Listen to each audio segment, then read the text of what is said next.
Hello everybody, welcome back to my channel. I'm KandyCorpse, you can call me Kay, and today we are going to be reacting to some more Am I the Asshole Reddit posts.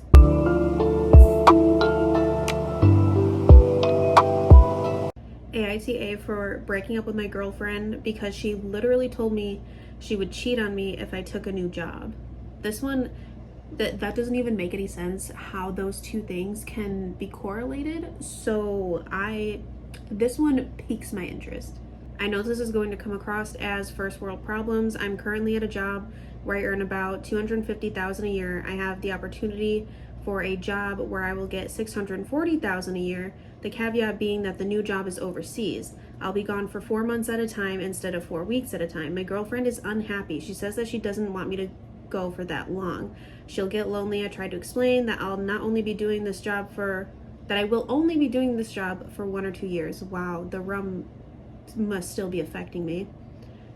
And the money I make sets us up for a bright future. We can pay off all of our debts, we can buy a house, and we can travel on my off time. She said that she doesn't care about any of that, and if I'm gone for that long, she might need company.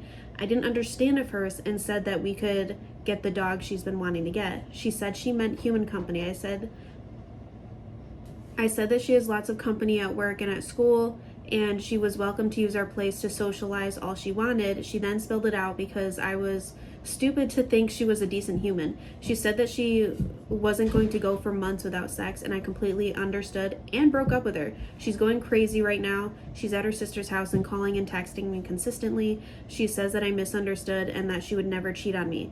Like I said, I'm gone for a month at a time now, so I'm pretty sure she's been lonely before. I can't trust her, and I'm not going to try and build a future with someone who can't think about plans. It's not the plan she's thinking about, she's thinking about something. It's not plans. AITAH for breaking up with my girlfriend when she tested me. I wonder if this is like one of those things where it's like a loyalty test.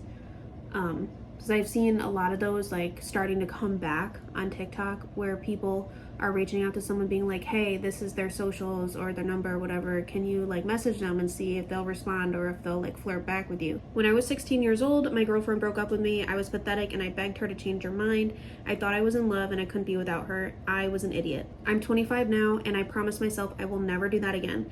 I've had several relationships and a few hookups, and when they end, I'm sad but not weak. Interesting, but okay. I'd been with my girlfriend for 1.5 years. We met at a social function for people in our line of work. We hit it off and started seeing each other more often and then made it exclusive. Recently, we've been talking about moving in together. Our city is expensive and we thought we could save some money. Her apartment is bigger than mine, but I own mine, so we were working stuff out. Last weekend out of nowhere, she says, we're moving too fast. Okay, no problem. We didn't make any plans that can't be undone yet. No, she said she wanted to break up because she wasn't sure I was all in. I said, okay. Then she freaked out. Apparently it was a test to see if I would fight for her. Yeah, I don't do that anymore and I do not appreciate mind games, so I told her that I would box up anything of hers that might be at my place and she could pick it up. She accused me of being a cold-hearted asshole that was only using her for sex. I wasn't. I thought we had a future. I wasn't ready to propose or anything, but I thought she was the one. We'd met each other's families and she'd spent the last Christmas with us. My parents and sister loved her. I loved her.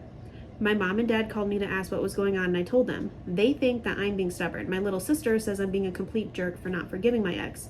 I just remember crying myself to sleep over a girl and I refuse to do it again. AITAH. No, because that is like manipulation, that is gaslighting, and you can have that boundary in a relationship and not have to tolerate that. Like if that's your boundary and that's just disrespectful of them, like regardless of what like testing you, no, it is disrespectful and that is your boundary that you set and they cross that boundary, that's on them. Like that is, no, you don't have to get back with someone just because your family likes them. It doesn't work like that. Like you have to like them, and at that point, like they cross that boundary, that's like an instant ick. That's an instant turn off. So no. Ooh, the title of this one. The title is interesting. AITAH for saying I didn't realize I could love a person this much in front of my fiance after having our baby, because it's giving jealous of the child. And I've heard a few similar to these and it's fucking gross. It is gross. I gave birth a few weeks ago to our daughter. As I held her for the first time and looked into her eyes, I said, I didn't realize I could love a person this much, and cried. She is perfect and beautiful. My mom looked at me and said that the feeling never goes away, which made us both ugly cry, LOL. It was a really special moment. My fiance was quiet but smiled, but later privately said he was hurt. He said he loved us both the same, and me saying that made it seem like I loved our daughter more than him. I just gave him a "are you fucking serious" look, and he dropped it. But yesterday he brought it up again. I told him that honestly, yes, I love and cherish our daughter, and I've never experienced this kind of love for another human being. He said most normal people would agree with him that it's a harmful comment, and most would take offense due to the implication, AITAH. So there is an update to this. This is only a couple days old, but there is an update. So I am excited. This is a quick update. It's not quick. It's actually very long. Quick update because I didn't feel like it was worth it to make a new post. So I had a heart-to-heart with my fiance and we came to a few conclusions together. It went very well. We read through the post and comments together. One, he wasn't jealous of our daughter's role in my life, but rather our bond together. He didn't have that instant love connection that we read about all the new parents having, like what I had experienced. I didn't realize this was actually very normal for new dads and new moms too. Thanks for educating me. We are the first in our social circle to have children, so we didn't have a lot of IRL people to inquire about it. I don't know, that sentence seems grammatically incorrect. Anyway, his perspective is, I love this human being we made, but I don't know her, while I was thunderstruck. He hasn't had that connection, so he doesn't get it yet, and that it will take time, months, or even a year. I'll be more patient and aware of this and read up more on new dad experiences to learn more. 2, he also agrees that not only could have expressed that better, but also chose better timing. Voicing it to me after a 14-hour labor, and then again when I'm exhausted and grumpy with achy boobs, was maybe not the best time. He also agrees marriage counseling would be good, just because we are both opinionated, logical thinking engineers who at the same time love each other deeply. We could use better mediation other than Reddit, no offense. He was not furious about me writing this Reddit post. We laughed over the comments together, calling for me to get ready to break up, but we also really enjoyed reading experiences of new parents. It helped the both of us feel validated and sane to see each other's perspectives better. 4, I showed him the Ryan Reynolds video and we both died laughing. We will now be eating a disgusting amount of hot dogs while watching Deadpool with our baby girl. We also agreed that there's different types of love, like parental, platonic, romantic, and Ryan Reynolds. Right, because parental love is different than the romantic love you feel with your partner. Like, duh. I understand not having that, like, love at first sight connection, but it is weird that he had said that. Like 100% he was the one who was being fucking weird about it, not OP. It's good that they talked it out though, because if that just kind of sat and built up, it would have just created resentment and even worse issues in the future. AITA for ghosting my girlfriend after she nearly killed the both of us. So my girlfriend 20F and I 22M have been together for a little over 10 months now. We haven't had any heated arguments or fights except for the fact that she keeps tickling me randomly, despite the fact that I've repeatedly told her to never do it again because I can act strangely due to it, which is something from my childhood that I won't delve into. Now to get to the current situation, this week I have had my car returned from a paint job and some major look changes that I was really satisfied with the results, so I took a day off from work and took my girlfriend on a short trip outside the city. We drove to a lake, ate some food, and relaxed for a couple of hours until it got pretty dark and we decided to head back home to get some sleep, as I had to go to work the next day and she had an exam. On the way home, I started to talk about how happy I felt with how the paint job turned out, and out of nowhere, she starts tickling me. I pushed her hand away and told her to stop. She reached for my ribs with both hands and got me swerving off the road. No way, because as I was reading that sentence, I was literally just about to say, like, isn't he driving? You can't do that when someone's driving. You can't distract someone who's driving. I was just talking to someone today. I went to go talk to my dad and my brother at the pub across the street from my house, and one of the other guys that we were sitting with was literally telling us about his son driving up from New York City, fucking totaling his car. It was a horrible storm, one of the horrible storms we had gotten within the last couple weeks. Fucking totaled his car. Luckily, he was fine. He only had like some cuts and bruises from the airbags, but his car is like, you couldn't even fucking recognize that it was a car. That's how bad it was because of the storm. Just a couple seconds of him not being able to see the road, and he fucking went off the road, flipped his car, and completely totaled it. You cannot mess with drivers. They need to be able to see and focus 100%, because even just a split second, there can be an accident, something could happen. You have to be careful. Oh my God. Thankfully, nobody was hurt, although my car got some deep scratches, but that doesn't matter anymore. As I already slowed down after her first attempt to tickle me, I'll admit that I told her, "What the fuck is wrong with you?" as soon as we stepped out of the car, and she started crying, but I couldn't care less as I felt as if my veins were about to pop. When we got home, I told her to pack her things and to go to her best friend, but she threw a tantrum and begged me to forgive her for a little mistake. That's not a little mistake. She literally could have fucking killed the both of you. I would also tell her to drag her ass. Like, no. I didn't say a word. I simply stared in disgust and pointed to her luggage. After her friend picked her up, I tried to go to sleep, but my mind was racing, so I barely got any rest. This happened on Tuesday, and she's been blowing up my phone ever since, but I haven't answered any calls or texts and just blocked her. This led to her friend coming to my house and telling me to at least hear my girlfriend out. But I've told her to fuck off and leave me alone, which made her tell me that I'm more in love with the car than with my girlfriend. So AITAH in the situation, should I talk to my girlfriend? I already feel like I can't trust her after what happened and that our relationship can't be fixed. I feel like she is not telling the friend what happened because, oh, you love your car more than your girlfriend. No, he values his fucking life, and clearly she does not. Like, she clearly does not give a fuck. She didn't care. She started crying when he was like, "What is wrong with you? Why would you do that?" Not because they almost died, not because they could have gotten into a serious fucking accident, but because he was like, "What the fuck is your problem?" And all of a sudden she's playing victim. She wasn't the victim in the situation. Like, she could have caused a much more serious situation to happen. This update is hella long, but there is a bit of like a context type thing that he does at the beginning. So here we go. So the past couple of hours have been insane, honestly, but before the actual update, I wanted to sort some things out. I've seen people talking about this post being rage bait or fake. Honestly, I wish it was, but I actually need to hear some opinions on what happened. Some people talked about me having anger issues. This is not true at all. I've never snapped at her. Anger issues? She literally...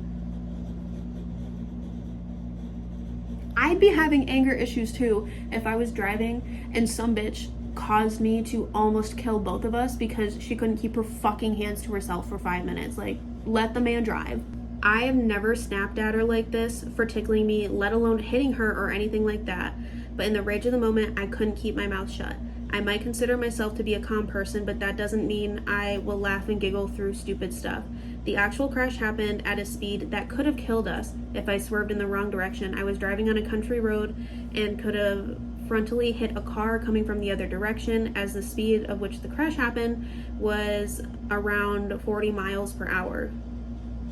The tickling part and childhood trauma. I mentioned that to my now ex-girlfriend around 3 months into our relationship, but as many pointed out the obvious, I wasn't dating the sharpest tool in the shed, and it took me a while to realize it, so I guess I might be a bit dumb as well. I think I might have misused the term ghosting. In my head, telling her to get out of my house was already a clear sign of our relationship status. Now to the actual update. After reading nearly all the comments, I took the decision to send my ex a message where I told her we should meet face to face. Some people suggested that I should file for a lawsuit, but my ex is still in uni and her parents can barely afford helping her. She obviously has done an insanely dumb stunt, but I don't want to punish her parents for it. The car is in the process of getting fixed and I can afford it without major financial issues. Still, I took screenshots of her messages in order for me to have some proof in case the situation escalates. So we met earlier at a coffee shop. She looked as if she'd been crying for a long time, but it didn't change my mind at all. What shocked me was the fact that she leaned in for a kiss when she saw me as if nothing happened. I stopped her and told her that we needed to have a serious conversation. I explained that what happened wasn't because of the car itself, but because of her disrespecting my boundaries and not thinking for a second about what might happen if she did that thing. Besides that, I also felt disrespected by the fact that her best friend came knocking at my door to demand things despite not having any right to do so, which led me to ask my ex if she even told her best friend the truth or if she lied about the situation. That's what I said. I'm telling you, she either lied about the situation or the best friend is just as bad as she is. She said she only told her friend that we had a small crash and I'm pissed at her. So she fucking lied. I told you. What did I say? Hearing that made me feel disappointed as hell, but I did my best to remain calm. I told her to tell the real story to her friends and family, and she raised her voice and told me that I'm accusing her of being a liar, something that led to a 15-minute discussion about how the crash was solely her fault and how she put our lives at risk. I asked her if everything's clear to her about our situation, and her response was, yep, 100%. Can we go home now? That honestly shocked me. I told her there's no way we can get back together, and I suggested that she should be more careful and considerate with her future partner. Her reaction was all tears, shaking, begging me to reconsider my decision, but I just couldn't look at her the same. I explained again that for me, it wasn't a small mistake she made, it was a full-on stupid decision that shouldn't be done by an adult, as it could have resulted in something deadly. She thinks I'm exaggerating, and this back and forth argument led to her asking if there's someone else in my life and I'm just using the accident as an excuse. I denied and told her that she's too selfish to even realize that she broke my trust and disrespects me by saying this crap. I left the coffee shop feeling like I've been talking to a wall, but at least I can't say that I didn't try to have a conversation. An hour ago, her mom texted me asking what happened, and I told her everything. I said that I don't want any money from them, but the only thing I'm asking is for my ex to keep her distance from me. She apologized for what her daughter did and wished me all the best. As for her friend, from my understanding, she just came to my house without talking to my ex on whether she should do it or not, so I guess she just tried to be the main character in this whole story. Right. So, just as bad. Right now I'm preparing for work, but my chest isn't heavy anymore. In case anything will happen in the future, I'll keep everyone updated, but I hope that won't be the case. Thank you for helping me navigate this weird situation, and thanks for all the kind messages. Hope everyone stays safe. Edit. Sorry if this wasn't the drama-filled update people might have expected, but I came here with the desire to get some perspective on my situation and be as transparent as possible. I never expected to post this story for votes or anything like that. I don't know, I felt like it was drama-filled. I think that's going to be it for today. So if you guys like these types of videos, I do have a whole playlist where I look at and react to other Am I the Asshole posts. I also have other similar playlists from different types of subreddits. So if you guys want to check that out, see more similar type content from me, or if you have any requests or suggestions for content in the future, leave them down below. Make sure you don't forget to subscribe, and I will see you next time.